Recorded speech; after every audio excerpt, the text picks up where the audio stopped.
Hello, Abbie McCarthy here. Thank you for choosing Scruff of the Neck TV right here on Twitch. I feel like we're building an amazing community. It's so good to see all your comments in the chat. So keep them coming. A big up to Falseheads, who started things off with a beautiful racket. And right now, I'm joined by some Manchester talent. I'm very pleased to welcome Andy from Ist Ist. Hello. Good evening. How you doing? Yeah, really good. Yeah? Looking forward to it. Yeah, are you just itching now to play live a little bit? Yeah, I've been for about the last 12 months, really, to be honest. Bouncing around, just waiting for the Pretty call much. to play live. Yeah.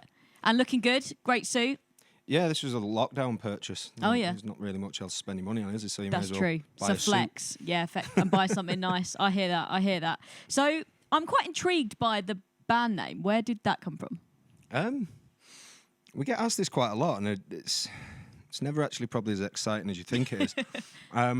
When we started out, we had quite an industrial sound, and we've always listened to sort of like krautrock, Germanic kind of music, and we were going to call it Das Ist, but it just sounded slightly too Bavarian. Yeah. So we just called it Ist Ist. Ist So it doesn't really mean anything, but, No, but I like it. It just seemed to work with what we were doing and what we are doing. Yeah, and I guess very searchable, right? Yeah, on Google, on Twitter, no, because it's just German people who tweet Ist twice in a tweet. So yeah, if you search Ist Ist, maybe if you're searching like Ist Ist band or Ist Ist music, Then but if you you're try in and the right search Ist place. Ist, just lots of German Twitter. Yeah. So how did you guys all meet, and how did you form and then decided to take on the scene? Adam and I have known each other for quite a long time. Okay. We go back 14, 15 years, Wow. probably. And we used to play in a punk band called the Casinos. And Joel, our drummer, we just knew him about from on the scene, really. Because that's what it's like, isn't it? On gig scenes, you kind of familiar faces and people who you know and you gig with, and you know they come to your gigs, you go to theirs. That's kind of how it was. So about, when was it? Late 2014. Because it's just over 6 years since we played our first gig. Me and Adam had played in bands, but I wouldn't say we lost touch, but we'd not played in a band for quite a while. I was at uni, people were off doing other things, and he rang me one night and said, "Do you remember Joel, who used to play drums?" I was like, "Yeah, we're just getting together on Sunday if you fancy having a bit of a go." So we did, and that was about it.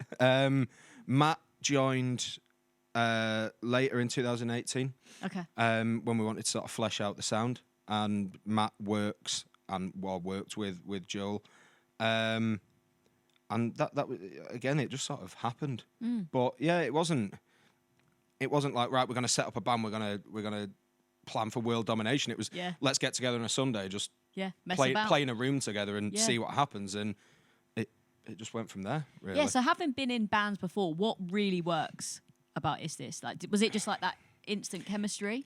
Yeah, there was that, because it didn't take us long to start writing what we thought were good songs. It didn't take us long to start getting into the flow of things. And it's one of them, when you've been doing it for quite a while, you just know. Yeah. There's just an inherent sense of, you know, whether that works or not, and this did. You know, and again, it was one of them where there was no real sort of commitment or contracts. It was very much, let's turn up on that first Sunday, see how we go. At the end of it, a couple of hours later, it was, should we do it again same time next week? Yeah, fine. See you there. Away we go. And then it just snowballs. Yeah, love that. So from like Sunday rehearsals to, as you say, the 6th anniversary of your first show. So that was last week, right? Yeah, that was the first show was 15th of Jan, 2015. Wow. So has that made you kind of all reflective and emotional, looking back on kind of the years of a band? So I think we've come a long way. So yeah, certainly. Yeah.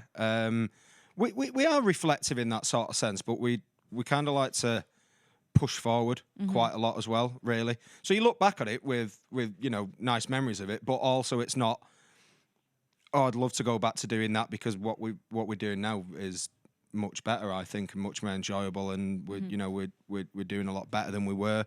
So yeah, it does make, you know, you're quite nostalgic, really, especially when you got apps like Time Hop or Memories on Facebook, and you're like, cheers, that really made me feel really old, that. Thank you. What have been your highlights, though, of the last 6 years? Oh, there's quite a lot. Reel them all off. It's all right. How long We've got time. Yeah, we've got ages. I think one that sticks out for all of us, and I think the other lads would probably agree with me, what seemed like a real turning point for the band and was a real highlight was we played a Head for the Hills festival, which used to be Ramsbottom Festival. We'd played it the year before in 2016 in like the smallest tent really on the Sunday night, and then the year after we were invited back and we played the sort of biggest tent bar in the main stage on the Saturday night. And at this point we'd only released sort of singles, and by the time we went on stage, there was probably about 600 people in the tent, which was capacity, and then probably another, by all accounts, obviously you can't see that far when it's dark, about another 150 people stood outside the tent. And it was almost at that point where it's always been a hobby and it's always been enjoyable, but that felt like a bit of a turning point. And about a month or two later, we wrote the songs for our first EP, which is called Spinning Rooms, and we went in the studio in the January to record it. And it felt like from that point on, you're going, right, this is serious, actually. We're a proper band now. Come on. Before it was more a case of let's go out, make a bit of a racket, enjoy ourselves, have a few beers afterwards. If we sell a few singles or whatever, great, bring it on. That was a sort of a turning point. So that's one that really sticks out. Releasing our album was, even though it was in the height of the first lockdown, that was a highlight because you've arrived at that point. And once you've got an album out, once you've got a debut album, a physical record out, that's a marker in time really there. We did EPs before, singles, like I say, but you really feel like you've arrived when you've done your first album. Yeah, definitely. So for me, probably those two. There's so many gigs. Each one has their own quirks and the things that you enjoy about it. So for me, those two felt like the sort of real turning points. Yeah. With it. This is the album. Blood, Sweat and Tears. Here it is. Yeah. Love the artwork. How did that come about? Most of our artwork is mainly Adam's brother's pictures. Really? He took that at it's like a sculpture park somewhere in Japan. I can't remember the name of the place. But we actually decided on the artwork for the debut album. We already decided on the title, Architecture, and the artwork before we'd even recorded it. Love that. Partly because architecture, because it begins with the letter A, and the album sort of focuses on things like the architecture of the mind as opposed to buildings, but there's like actual architecture in the front. And we just saw that picture and was like, that's amazing. Yeah, it's so striking, isn't it? Yeah, it's bold, and in a strange way, it works with the record. And we've got like the little sticker on it with the name, but we were quite clear as well, like no text on it, just white background with that picture on it. Yeah, and black and white aesthetic is a big thing for you guys, right? Yeah, it has been up until now. Yeah, we might sort of become like Joseph in his Technicolor. Next album, shots. Watch out. Yeah. Gonna need to wear sunglasses. Pretty much, so you can pick up the record. Or at least them ones like Kanye used to wear. Where they had like the strips on them, where people used to wear like. I remember wearing those. Wristbands with like where you had to snap them and then sunglasses. You might have to at least the wear them. phase, Yeah.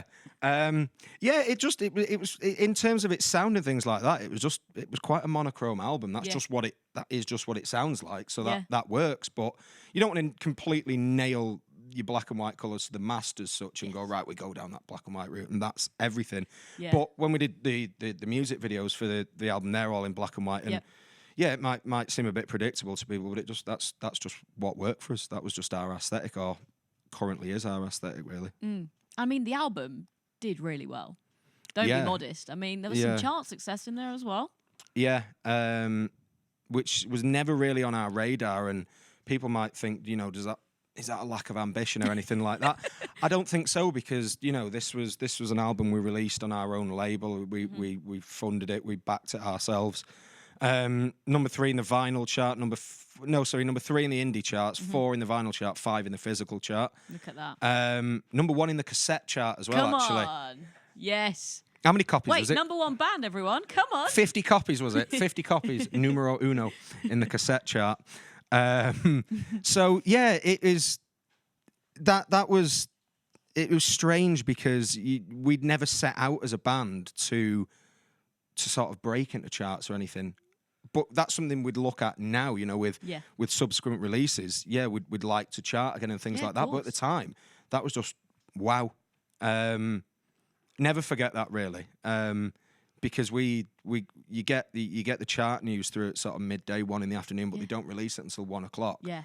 And you got people texting you, where did you end up in the charts? Where did you end up? I can't tell you. You've got to wait till 6 o'clock. It's embargoed, sort of thing. But yeah, what a strange year, 2020. Yeah. Play 3 gigs, but get to number 3 in the indie charts. But yeah, exactly. Yeah. I mean, how did you celebrate all that? I hope you had some beers or did something. A Zoom quiz, I was probably. about to say, if it was 2020. We celebrated in the most 2020 way possible, which was a Zoom call. Was it? Yeah, of course it was. I mean, that's the only way, I suppose, isn't it? Well, yeah, pretty much. That was at the height of lockdown. This came out on the 1st of May. So the chart news came through on the 8th. Right. Peak lockdown, that. Yeah. That was... just nothing you can do, is there, apart from be at home. And you know what? The more the sort of things progressed with what was going on with COVID and everything, we kind of just accepted that. By the time it came round, it wasn't like it was a crushing disappointment where you hear these bands who had to cancel the tour the day before because lockdown was coming in or whatever. It was pretty close, but, we were going to be going out on tour. I think we were playing Manchester the night of the charts. I think the Manchester date was originally the 8th of May. Oh, that would have been special, yeah, wouldn't it? So the chart news would have come through at like 6 p.m. and we'd have been going on stage like 8:30, 9 o'clock. But having it. it is what it is. What can you do? But like I say, by the time that came round, you'd kind of made your peace with it, really. And we knew it wasn't going to be a conventional album release. We knew it wasn't going to be a conventional launch party, chart party, anything like that. So you just suck it up and send a Zoom request across to the other lads, don't you? Imagine things are normal. Do you remember that? Sort of absolutely not. I don't know what you're talking about. Very distantly. You're going out on a night out in Manchester to celebrate with the rest of the band. Where are you going? What are you wearing? What are we eating? Set the scene. I probably wouldn't be wearing my suit because I wouldn't be able to buy it because I've got nothing else to do. I don't know. Where do we hang out? Pie and Ale? Pie and Ale, yeah. Unanimous. Pie and Ale. Which kind of is what it is. I say, surely it does what it says on the tin, yeah. It's just a nice little bar down the road. Yeah. We just like going there because they do happy hour, but when we go in, it's sort of happy hour for about 4 or 5 hours in there, which is great. Happy night. Yeah, happy evening. Yeah, happy week. We'd have probably gone there in normal. Well, we'd have been playing the gig, but yeah, in normal times we go there because it's one of them where I love live music, I love playing in a band, I like going watching bands, but sometimes you want to go somewhere where there isn't live music on, there isn't anything like that. Sometimes just a pub. Yeah, just sit, chat with a pint. Yeah, I get that. And you guys have played, a lot of venues in Manchester. Pretty much everywhere. Kind of everywhere, right? Probably, yeah. What's the best? For people that are like new to Manchester watching this, like where are the venues that are considered super do you know iconic what? that you've played?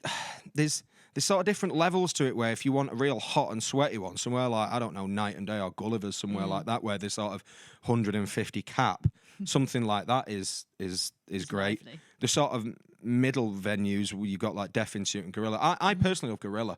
Yeah, I've DJed there before actually, and I loved it. Yeah, it's a really good venue. It's quite a nice, it's relatively unique in terms of it's under the archways, with those old radio boxes behind it. Yeah. But I've just enjoyed the vibe of that every time we played there. Like the green room's nice. It's a decent sized venue. The stage is good. Always sounds good in there. Gorilla probably. But then again, I like playing. I've liked the times we played the Ritz as well because it's pretty big. And I remember being 15, 16 years old going watching bands at the Ritz and thinking it was sort of huge, and then it was...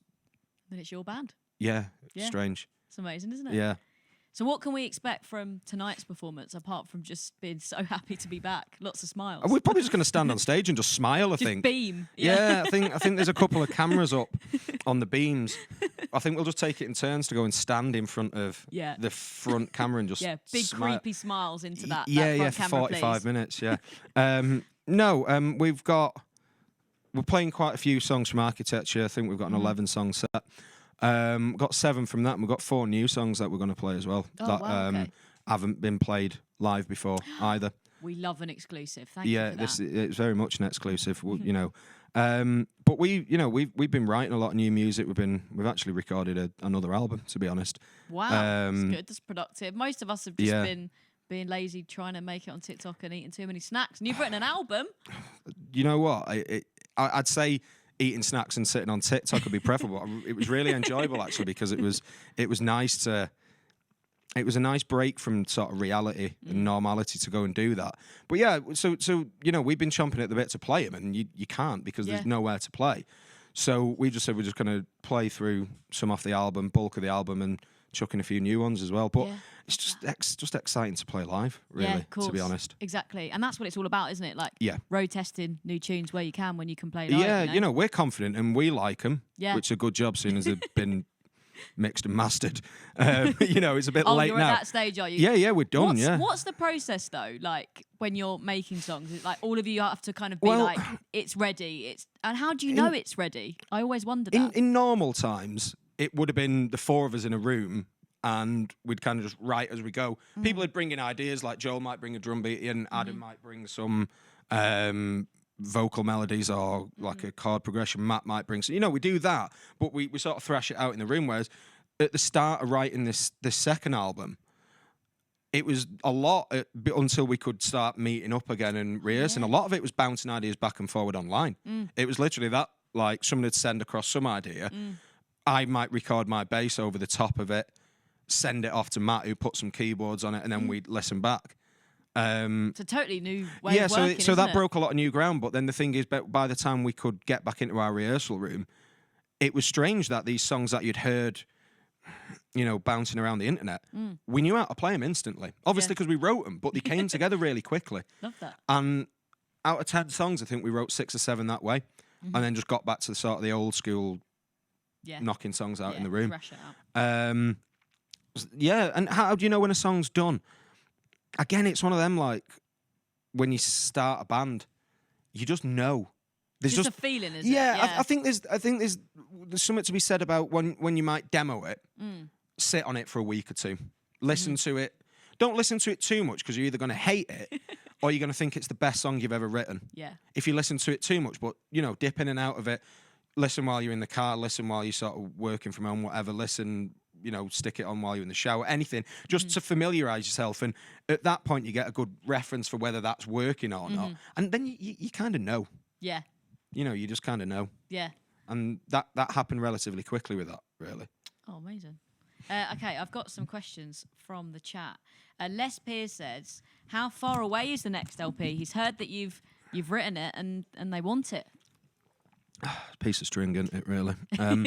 It's one of them where we've not got everything ready to go in terms of we've not got thousands of records of this new album sat at home. Right. We've got the masters. We're listening to that. We're making sure we're finally happy with that. I'm pretty certain we are. It all depends on the COVID situation, really. Yeah, it does. Yeah. Because some of that depends on when can you go and tour again. And if you're looking at maybe another 12 months for touring, we're going to release it in the next 12 months. Yeah. If we can get out and tour, back end of summer maybe we'll sit on it for a little while longer, because the thing is, you know, Architecture, we've not toured it. No. We've never played a tour supporting that album. So you don't really want to rush and brush that under the carpet and go, right, we're done with the debut, get on with it. But the hand might be forced a little bit. Yeah. So if I had to bet, I'd say sometime within the next 6 months, but it was at Les. Don't hold me to that, Les. Please. Peers. Les Peers. Don't hold me to it, but I'd like to think maybe in the next half year or so. Okay, that's good news. Fibrad, fave venue and most wanted venue. Favourite venue, again, I'd probably go, for us playing, probably, do you know what, actually, Porto was good. We played a gig, the last gig of 2019 was at Hard Club in Porto, and I love that. Just the experience of going playing abroad. Yeah, and it must always be amazing. Yeah, and they looked after you really well there. Like, you know, you had your own coffee machine in the green room and loads of little cakes and stuff like that. Dream venue, probably the Apollo. Yeah, I love the Apollo because it's not the arena. It's not too big, but it's an imposing venue, and I think we'd be really good in there. Yeah, it's the kind of venue that suits us. It's like the Ritz, but bigger, isn't it? Really? Yeah, exactly. Punk from Mars, are you planning on coming to the Netherlands when COVID passes? Much love. Yeah, we were planning on going last year. Right. The plan would have been that we would have toured in late April, early May in support of Architecture. festival season, and then we'd have done probably another UK tour and some European dates, and I think Amsterdam was definitely one of them that was being planned, and then COVID. So definitely when we can do, 100%. Yeah, here, there, and everywhere when you can, I guess. Yeah, because the Netherlands is actually our most listened to country on Spotify. Strangely. Really? Yeah, there's a radio in the Netherlands called Kink FM that really got behind the record and played some of the singles from that. So it seems to go down really well. But yeah, we'll come to the Netherlands again. Yeah. It's one of them, you just can't put a date on it, can you? Yeah, it's true. But he has promised. Ian Newton's listening in Oldham, Manchester. Oi, oi. Right, local. Tucker Katz in the Netherlands as well. Patty, 1951, is in Rome in Italy. Oh, jealous. Buongiorno. Alex Dema DJ, 1969. Salford. Oh, they saw you at Ramsbottom Festival for really? the first time. Right. One of your favourites as well. Yeah. What a gig. Yeah. What's your favourite festival memory, like going to a festival? Leeds Festival in 2007. I'd been the year before and it just rained all the time in 2006, and it was a mud bath. I remember watching Arctic Monkeys on the Sunday night, and it was a mud bath. I think it was Arctic Monkeys and Muse on the Sunday, which sounds horrific actually. But it was 17, 18, whatever at the time. Festival 2007 Leeds, because it was just bank holiday weekend in August, glorious weather. And if you'd kept your wristband on from the year before, because it was sponsored by Carling, you got a free crate. You did the pints thing. Oh, so no. you got a free crate of Carling. A crate? I thought it was like if you had one your or two 2006 wristband on, brought it back for 2007, you got a free crate. Wow. So being like 16, 17, whatever it was, crate lasts me like 2 days or whatever for free. Look at Keep your that. grotty wristband on for a year and get a free crate. And then I kept it on from 2007 to 2008. And Carling stopped sponsoring them about a week before, so I'd left this minging wristband on. Yeah, I left this horrible wristband on for a year. No crate. Oh, yeah, that's a shame. That's a real shame. Rich Goodwin, he's a big fan of your tash. Any tips for growing one? Just stick with it, mate. Just grow, just cultivate it. Do you know what? Grow it a little bit, cut it back. Grow it a little bit, cut it back. This is my lockdown tash, this. Yeah. So when the Right Honourable Prime Minister lifts the lockdown, I'll shave my tash. Oh, what? No. Yeah. Might look like Hulk Hogan by the end of it. the rate we're going. You never know. You never know. This one is from Luxner, who's listening from Boston. Love that. What bands do you listen to, and what's like a major influence on you? I've tried to really sort of expand my horizons over lockdown because I've got lots of sort of time to do that. I mean, my favourite bands are like Interpol, I like The National. But then sort of on the softer side of things, like the last gig I went to before lockdown was Big Thief at the Albert Hall. Me and Matt went to that. So that's a little bit more folky indie kind of thing. I'd listened over lockdown a lot of Cigarettes After Sex, because that's just that sort of one-paced cool, melancholy kind of thing. And chill. yeah, it's very chill, and that was just nice to put that on while you're sort of working from home or just getting to grips with COVID life. Yeah, definitely. But then there's a lot of influence in the band, like a lot of rock music, a lot of ambient music as well, Brian Eno. But then on the flip side, you got like Black Sabbath and Led Zeppelin, who listen to a lot of Nirvana. Yeah. There's a real melting pot of it. Yeah, all sorts. Yeah. This is a big question. Is it a roll, bap, or cob? It's a balm. No, it's a muffin. It's a chip muffin. I've not heard that one before. So what were they again? Roll, bap, or cob? It's definitely not a cob. If I had to pick out of them three, I'd say a bap. See, I'd say a roll. See, I think a roll is like a hot dog roll, like a narrower one. Oh, yeah, that's where everyone says it different, don't they? Now, I've heard a lot about you from the Scruff the Neck guys. They say that you're All very good things. opinionated. So I don't know what they're talking about. I've got a little game here of overrated or underrated. No holds barred. Just let out your out your thoughts. Do I have to sort of put meat on the bones and sort of contextualise it, or is it just single word, underrated or overrated? You can give a little reason. Give a sort of a thesis behind it. Okay. Okay. Metallica. Underrated. They just are. They're just Metallica are class. Metallica's just Metallica. Underrated. Yeah, definitely. Drake. Overrated. Just talks. Just talks. I love that. His songs like he's leaving a voicemail, and they just put it over like some lo-fi beats, Put and it that's over a like beat. Job done. Yeah. Pokemon. Not fussed. No, I'd say overrated now since they had that game where you could go and catch them. Yeah. Yeah, Felt everyone like went a bit underrated mad. before when it used to be cards and Yeah. Game Boy games. Yeah, I remember swapping shinies and stuff. That yeah, was a good... the cards and the That was a shinies and good that. era, Yeah, yeah. underrated. Post Pokemon Go, overrated. Okay, Billie Eilish. Underrated, definitely. Yeah. That sounds ridiculous given how She's big huge. she is. Yeah. But I think that's almost like because there's loads of like, say, younger girls or teenagers who are really into her. But from like, if you're talking from a musical perspective, like underrated, definitely. 100%. Yeah. I like her stuff. It's good. Yeah. Harry Potter. Overrated. Oh, whoa. The books are good. The Get him films off. are shit. Get him off the show immediately. Unbelievable scenes. The London Eye.